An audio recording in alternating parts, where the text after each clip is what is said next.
Welcome to the first lecture on Kate Chopin's The Awakening. Kate Chopin's The Awakening is published in 1899. And at this point, we are moving towards the tail end of realism. Probably the most helpful thing I can tell you about the construction of The Awakening is that it relies on a great deal of reader interest and reader narrative skills. That is, Edgar Allan Poe explained pretty much everything in his text to his readers. And the same is even true of Mark Twain's Huckleberry Finn, which is published in the 1880s. In Huck Finn, the political points are laid out in a very clear, transparent way, so that even readers with a lower level of literacy skills grasp the political argument made in Huck Finn. By the time we get up to the 1890s, however, the readership in America has expanded to the point that authors such as Kate Chopin can rely on a good deal of sophistication in their readership. So Kate Chopin and other writers moving towards the tail end of realism are offering gesture and detail and dialogue in such a way that interior character motivation is not explained, but it's going to have to be interpreted by the reader. And so Kate Chopin is going to offer gesture, or is going to allow readers to listen to conversations. And from that, readers are going to have to interpret what characters are thinking, what is it that they desire, how it is that they are going to perceive through this novel. In many ways, late realist texts function like art house cinema. If you go to an art house cinema even now, the director will put up images, and we in the audience as witnesses are going to have to do some interpretation to understand how that story fits together. The same is true by the time we get to the 1890s, that we have a much larger reader base, that the middle class readership has expanded to the point that now most people read in America. There is no TV, obviously. There is no radio. There's live performance. There are live musical acts. But entertainment that would be consumed privately or in the home or down at the park would be magazines or books. And so you have people consuming a great deal of printed material. I'd say that in the 1890s, the average person's literacy skills are higher than they are presently today. And because of this, The Awakening can be at times a difficult book to navigate because the novel requires so much out of the reader, requires you as the reader to help construct the story and to understand the points of tension that exist between the characters that are only suggested by how the character acts and are never explained in the narration themselves. And so with this in mind, I'd like to take you through some of the major scenes in the first portion of the book, and I'd also like to talk a little bit about the background, particularly the role of women in Louisiana in the 1890s. I'd like to look at the opening passages, and I'd like to talk about each of the major characters because I think this will increase your understanding and enjoyment of the book as you move through it. So let's take a look at the opening passage and talk about how the metaphor of the bird in the cage becomes one of the icons for the book that explains some of the book's thematic materials. Chapter 1, Opening Metaphor. A green and yellow parrot, which hung in a cage outside the door, kept repeating over and over, "Allez-vous-en, allez-vous-en, sapristi, that's all right." He could speak a little Spanish, and also a language which nobody understood, unless it was the mockingbird that hung on the other side of the door, whistling his fluty notes out upon the breeze with maddening persistence. Mr. Pontellier, unable to read his newspaper with any degree of comfort, arose with an expression and an exclamation of disgust. He walked down the gallery and across the narrow bridges which connected the Lebrun cottages one with the other. He had been seated before the door of the main house. The parrot and the mockingbird were the property of Madame Lebrun, and they had the right to make all the noise they wished. As Kate Chopin begins her novel, she's laying out her thematic materials. She's making a pointed comparison between this caged parrot and her protagonist, Edna Pontellier. How is Edna like the parrot? Well, let's consider the forced confinement. The parrot lives in a cage, maybe a beautiful cage. Edna lives in a similar cage, the house purchased by her husband. The parrot is legally owned by another person, and likewise Edna is legally owned in Louisiana in 1899 by her husband. How does the parrot learn to act? Well, the parrot learns to act through mimicry and imitation. And this is exactly how Edna Pontellier learns what it means to be a woman. She watches women who are older than she is, and these women are role models. They're examples that she might grow into. Why is the parrot valued? Well, the parrot is valued because it's beautiful.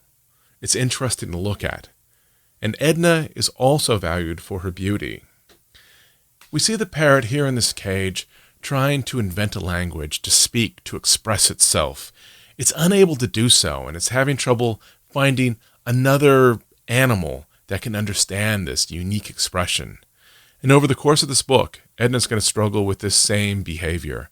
She's going to try to learn to express herself, to find language that expresses the complexities and the struggles that she has inside of herself. Struggles that aren't approved of, that aren't sanctioned by society in Grand Isle and New Orleans in 1899. And this is going to be the main conflict, the main inner conflict for her as the novel moves forward. And so here on the first page, Kate Chopin is giving us very briefly this coded message of where we are headed in this book. This book is a book of realism. It's going to take on one of the large issues of the day. And for Kate Chopin, that issue is the role of women in a male-dominated society. 2. The character of Edna Pontellier. Mrs. Pontellier's eyes were quick and bright. They were a yellowish-brown, about the color of her hair. She had a way of turning them swiftly upon an object and holding them there as if lost in some inward maze of contemplation or thought. Her eyebrows were a shade darker than her hair. They were thick and almost horizontal, emphasizing the depth of her eyes. She was rather handsome than beautiful. Her face was captivating by reason of a certain frankness of expression and a contradictory subtle play of features. Her manner was engaging.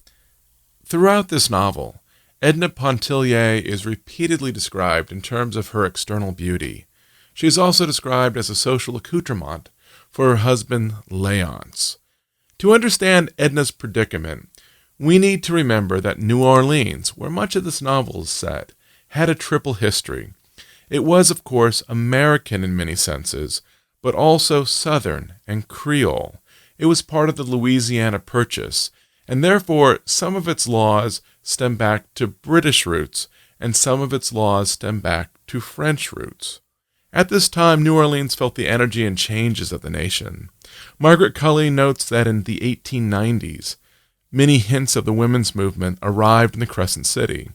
Susan B. Anthony, for example, gives a speech there in 1895. Women in New Orleans were just beginning to enter new professions. They were becoming barbers, undertakers, cigar importers, insurance agents, and liquor dealers. Nevertheless, Louisiana remained an extremely conservative state.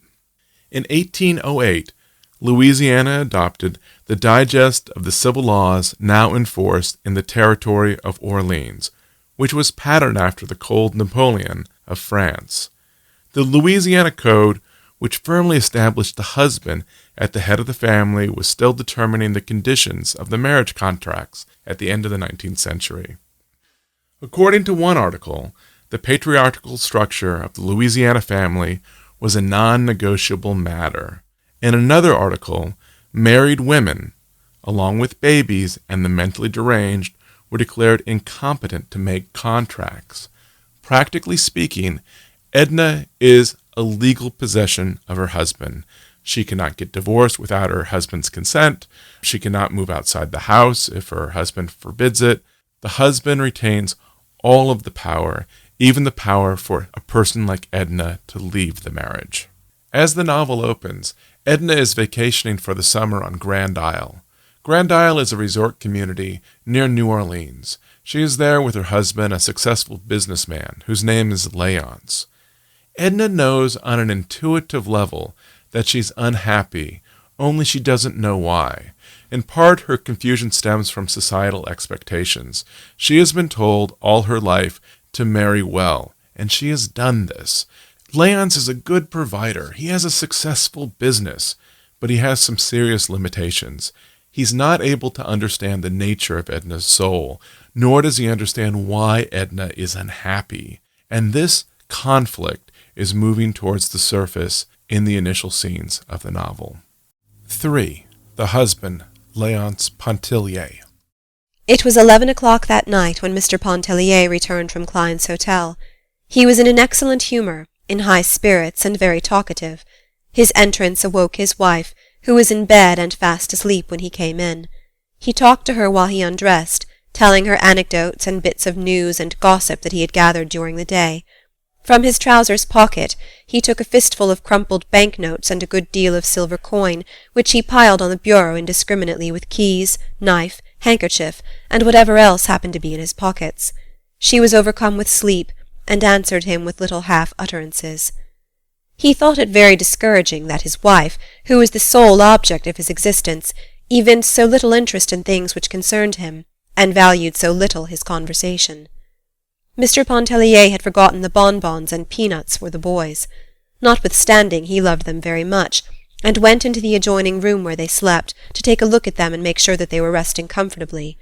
The result of his investigation was far from satisfactory. He turned and shifted the youngsters about in bed. One of them began to kick, and talk about a basket full of crabs. Mr. Pontellier returned to his wife with the information that Raoul had a high fever and needed looking after. Then he lit a cigar, and went and sat near the open door to smoke it. Mrs. Pontellier was quite sure Raoul had no fever. He had gone to bed perfectly well, she said, and nothing had ailed him all day. Mr. Pontellier was too well acquainted with fever symptoms to be mistaken. He assured her the child was consuming at that moment in the next room. He reproached his wife with her inattention, her habitual neglect of the children. If it was not a mother's place to look after children, whose on earth was it? He himself had his hands full with his brokerage business. He could not be in two places at once, making a living for his family on the street and staying at home to see that no harm befell them. He talked in a monotonous, insistent way. Mrs. Pontellier sprang out of bed and went into the next room. She soon came back and sat on the edge of the bed, leaning her head down on the pillow. She said nothing, and refused to answer her husband when he questioned her. When his cigar was smoked out he went to bed, and in half a minute he was fast asleep. As I mentioned earlier, this novel requires us to interpret action, dialogue, and gesture. And so here we see Léonce at home. Is he abusive? Is he a bad man? Is he overbearing? Well, not really. He's a doting father. He is somewhat attentive to his wife Edna. The problem for Léonce is he has bought into the large social fiction of his time, that is, that men are in charge of the household and that women are subservient to them. And as a creature of this context, he is confused as to why Edna doesn't act her role. Léonce clearly acts his role, and he's successful in it. He's a provider. He brings in money. He provides a elaborate place for the family to live. In this scene, we also see the struggle for power, particularly who is going to control Edna's actions. Léonce prescribes action for Edna. Edna refuses. Edna is beginning to sense that she would like to have more dominion over what she does and how she perceives the world. This is a point of contention, even in these early chapters, between Léonce and Edna. Léonce is 40. Edna is 28. And in, contemporary language, this is clearly a marriage in which Edna is a trophy wife. Because of Léonce's success, he is married much younger, and he has married specifically someone who is very beautiful and who will help him socially in the business community. One of Edna's duties is that there's certain days each week that she is supposed to stay at home and entertain the wives of Léonce's business partners and people that he would like to sell things and buy things from.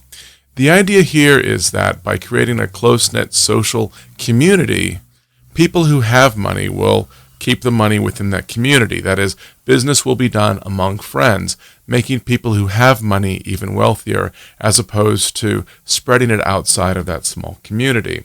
That's part of her role as a wife of a businessman in New Orleans. So where does Léonce spend the majority of his time? Well, he spends his time at work. Even in summer, he spends part of his time back in the city looking over his business. In the evening, he sometimes has a men's club that he goes to for meals or perhaps after meals. What does the silence between Léonce and Edna mean? Is this a comfortable silence in which two people are accustomed to each other's company? Well, as we continue through the novel, we'll see that that's probably not the answer. This is more likely a marriage in the midst of a deterioration, though neither person is able to deal with the ways that this marriage is falling apart. 4. Robert Lebrun. As you might have already guessed, This novel focuses a great deal of its intellectual energy on exploring whether or not Edna Pontellier can know herself or have dominion over herself in a repressive society such as New Orleans at the end of the 19th century. The dramatic structure for this novel, however, is a love triangle, in which Edna is torn between her husband, Léonce, and a younger man, Robert Lebrun. Robert is a member of the family that owns the resort out on Grand Isle. From September through June each year, he also has a job in town. He works as a clerk in New Orleans, where he translates letters because he speaks many languages. He has mentioned briefly that he might be interested in pursuing a vague business venture in Mexico, but because he has money and because he doesn't seem particularly interested in business, I don't think we're meant to see that business possibility as a real interest for Robert. There are significant differences between the two men. Robert offers Edna emotional intimacy and excitement, immediacy of life, whereas Léonce offers her financial stability and security. But the two men also have one important thing in common. They both understand Creole life far better than Edna. Early in the novel, we learn a few important things about Edna's background. Mrs. Pontellier talked about her father's Mississippi plantation and her girlhood home in the old Kentucky bluegrass country. She was an American woman, with a small infusion of French, which seemed to have been lost in dilution. Edna is not from Louisiana. She's from a Presbyterian community in Kentucky. Her home community is far more reserved. They are not openly affectionate in the way they are in this Creole community in Louisiana. Where she's living now, people will hold hands as a sign of friendship. People will be demonstrative with their affections. This is not the usual way that Edna navigates life. This is new for her. She's living in Louisiana because her husband, Léonce, is from Louisiana. There's going to be a crucial misunderstanding that Edna makes about Robert's attentions. Why is Robert allowed to openly flirt with the women on Grand Isle?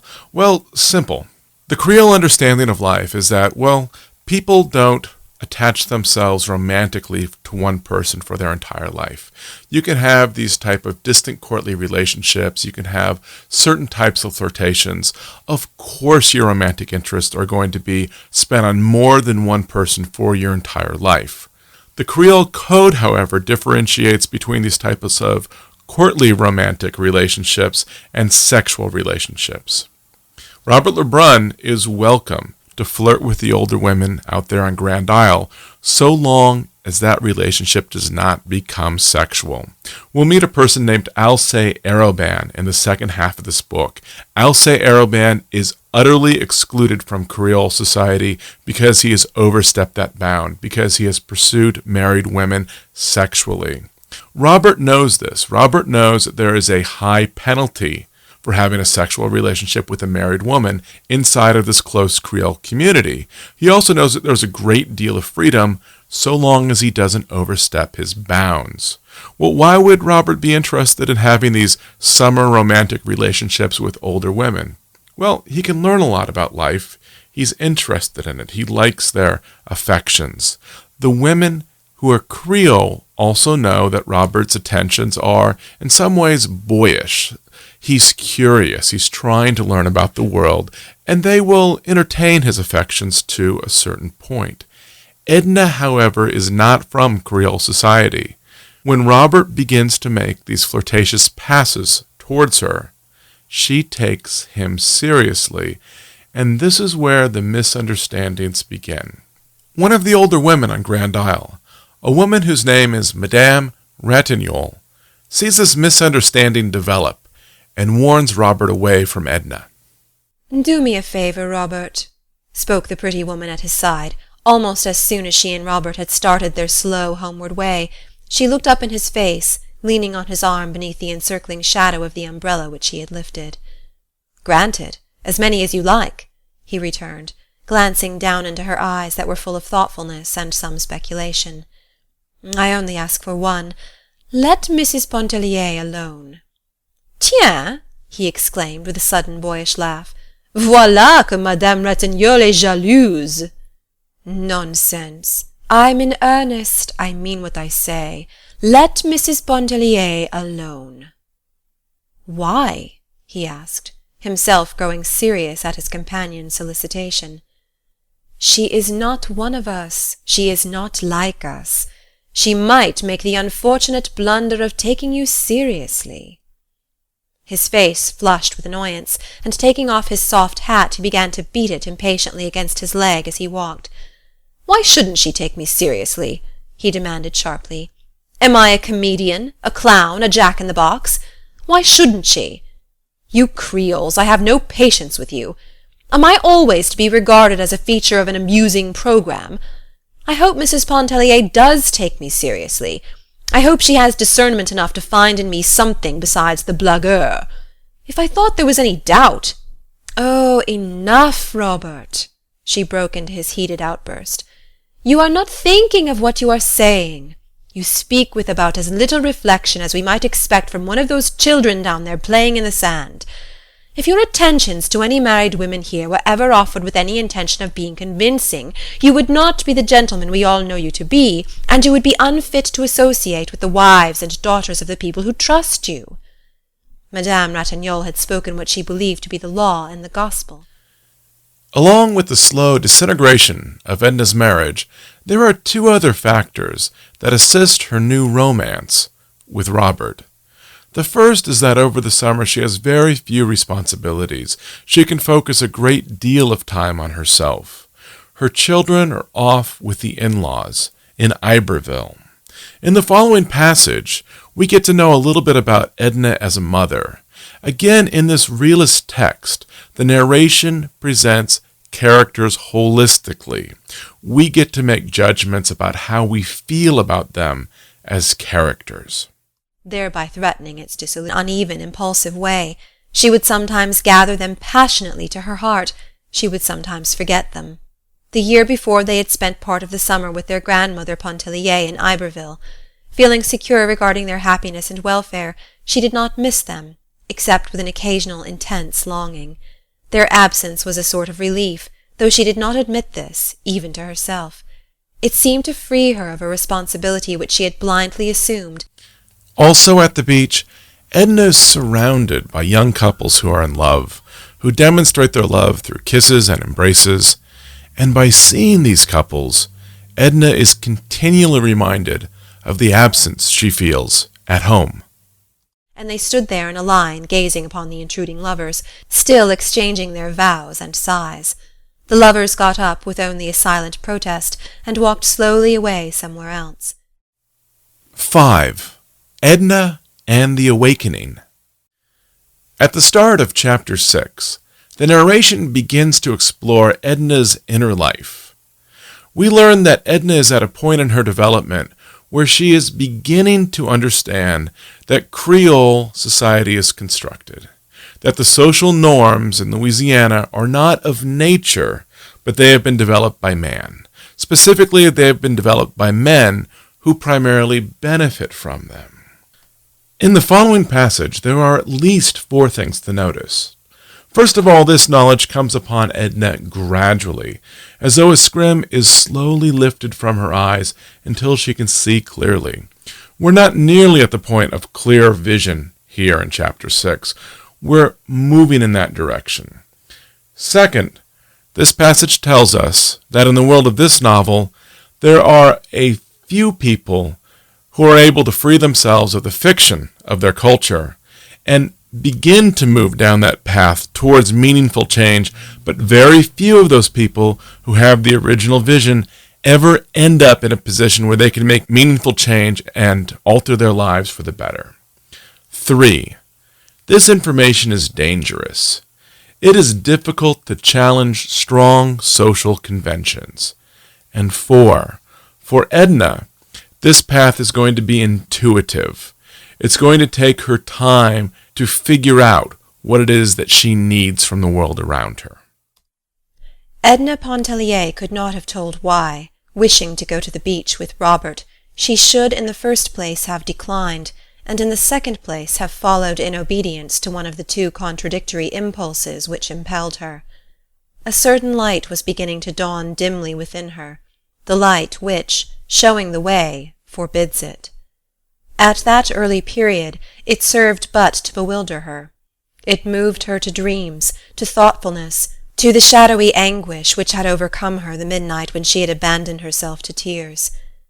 In short, Mrs. Pontellier was beginning to realize her position in the universe as a human being, and to recognize her relations as an individual to the world within and about her.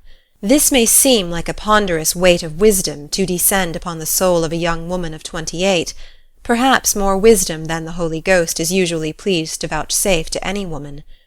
But the beginning of things, of a world especially, is necessarily vague, tangled, chaotic, and exceedingly disturbing. How few of us ever emerge from such beginning! How many souls perish in its tumult! This awakening is further encouraged by a piano recital in Chapter 9. The sequence in which the piano recital occurs is clearly influenced by Darwin. Darwin believed that music was one of the keys by which inner passions rose to the surface of people. In his book, The Descent of Man, Darwin writes that our half-human ancestors aroused each other's passions with music. And so Kate Chopin takes this idea to heart as she constructs the scene. Music here is meant to be seen literally as the means by which interior passions move closer to the surface of Edna as a character. When she hears the music, Edna literally believes that visions will appear before her. Today, around us, we are surrounded by music on TV, in movies, at the mall, in your car, perhaps in those earbuds that right now are in your ears. In 1899, music was rare. Yes, Edna has heard recitals before. Edna has been to concerts, but it's not commonplace the way it is now. And so the experience of music was a rarity.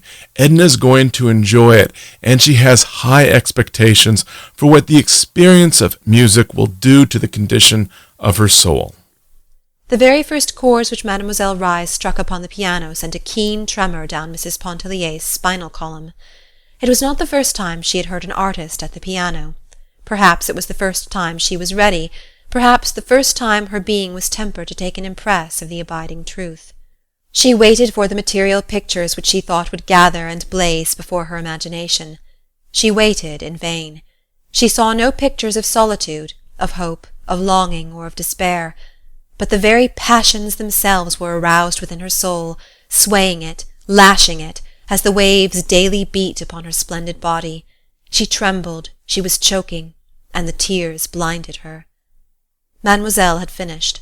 She arose, and bowing her stiff, lofty bow, she went away, stopping for neither thanks nor applause.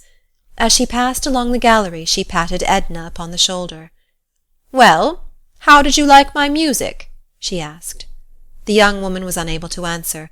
She pressed the hand of the pianist convulsively. Mademoiselle Reisz perceived her agitation, and even her tears.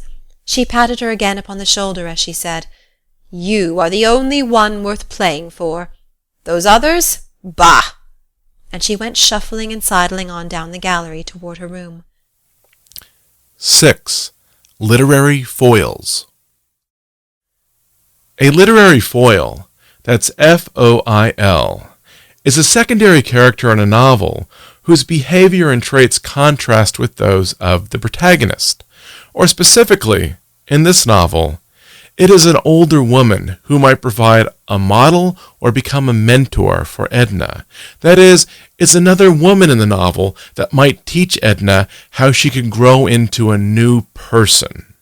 In this novel there are two. The first is Madame Ratignolle. Madame Ratignolle is a woman of Creole descent, Catholic values, and European-style social customs. She lives comfortably, though she has less money than Edna does, but she is utterly devoted to her husband and to her children. She has totally embraced the social norms of her day. And oddly, I've always thought in a novel that is meant to challenge women's roles in 1899, Madame Adèle Ratignolle is clearly happy in the role that she has selected for herself, this very traditional role of wife and mother. Her name was Adèle Ratignolle. There are no words to describe her save the old ones that have served so often to picture the bygone heroine of romance and the fair lady of our dreams. There was nothing subtle or hidden about her charms. Her beauty was all there, flaming and apparent, the spun gold hair that comb nor confining pin could restrain, the blue eyes that were like nothing but sapphires, 2 lips that pouted, that were so red one could only think of cherries or some other delicious crimson fruit in looking at them. She was growing a little stout, but it did not seem to detract an iota from the grace of every step, pose, gesture. One would not have wanted her white neck a mite less full, or her beautiful arms more slender. Never were hands more exquisite than hers, and it was a joy to look at them when she threaded her needle, or adjusted her gold thimble to her taper middle finger, as she sewed away on the little night drawers, or fashioned a bodice or a bib. Madame Ratignolle is a woman wholly devoted to family service, and as this novel starts out, she seems committed to helping Edna find a similar contentment in domestic life as well. The other literary foil in this book is Mademoiselle Reisz. Now, we've only seen a little bit of her up through the first 10 chapters. Mademoiselle Reisz is the artist. She lives alone in a small apartment. She always has this shabby bunch of artificial violet flowers pinned to the side of her hair.